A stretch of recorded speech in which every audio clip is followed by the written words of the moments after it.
All right, folks, it's Horner again, and just want to show you how to do this next problem. This is year 2005. It is the AP Physics B Form B test, and this is question number one. So you have a student standing on a platform scale in an elevator in a tall building. The positive direction for all vector quantities is upwards. So we know that upwards is going to be positive. Let's go ahead and draw the free body diagram showing and labeling all the forces acting on the student. So the first one that we know is going straight down is always mg. And then because they're standing on that platform, this next one going up we know is the normal force. And that's really all you need to do, and you actually get 2 points for doing that. So that's really good. That's a 2 out of 10. We're on our way to a 3 so far. Next one says derive an expression for the reading on the scale in terms of acceleration of the elevator, the mass of the student, and the fundamental constants. So here what we're going to do is we want to say that the sum of the forces, or the net force, is equal to the mass times the acceleration. And because this thing they say is the acceleration is positive, okay, so looks like this one's going upwards, we're going to say that the normal force minus mg should be equal to the mass times acceleration. At this point, we're just going to substitute. We're going to go ahead and move the mg to the other side. So that's n is equal to ma plus mg. And we can simplify this. So if we need to do any math with it, we sure can. We're going to factor out the m, and that would just be plus a plus g. So if this person is accelerating going up, then this is the equation that we would need. So let's go ahead and take a look at letter C, and there's a couple parts to letter C. So let's look at the first part here. It says an inspector provides the student with the following graph showing the acceleration of the elevator versus time. So notice that the acceleration increases in the negative until it gets 2 seconds. Then it stays the same, and then it decreases, and then we see that it goes pretty flat, so there's no acceleration, and then it increases pretty quick, stays the same, and then decreases pretty quick, and then just kind of freeze up there.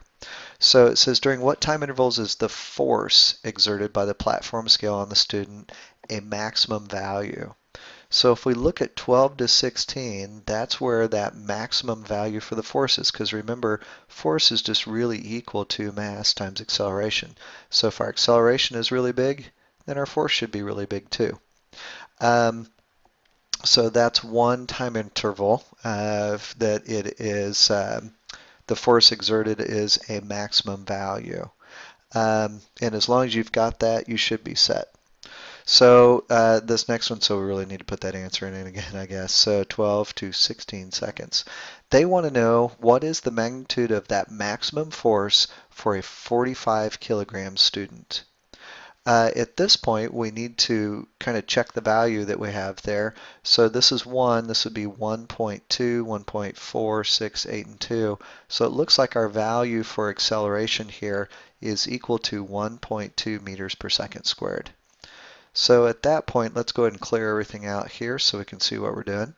And we know that the acceleration for this one is about 1.2 meters per second squared.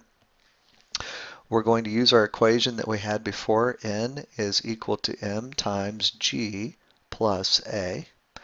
And so we can put everything in. So n is equal to 45 times, now we have 9.8 or 10, you could use either one, plus 1.2, and that's the acceleration we had. And if you multiply those together, you would get 45 times 11, and that answer would be 500 newtons. And that's the answer that we really need for part 2. Next part is part D, and it says during what intervals is the speed of the elevator constant? So they want the speed of the elevator to be constant.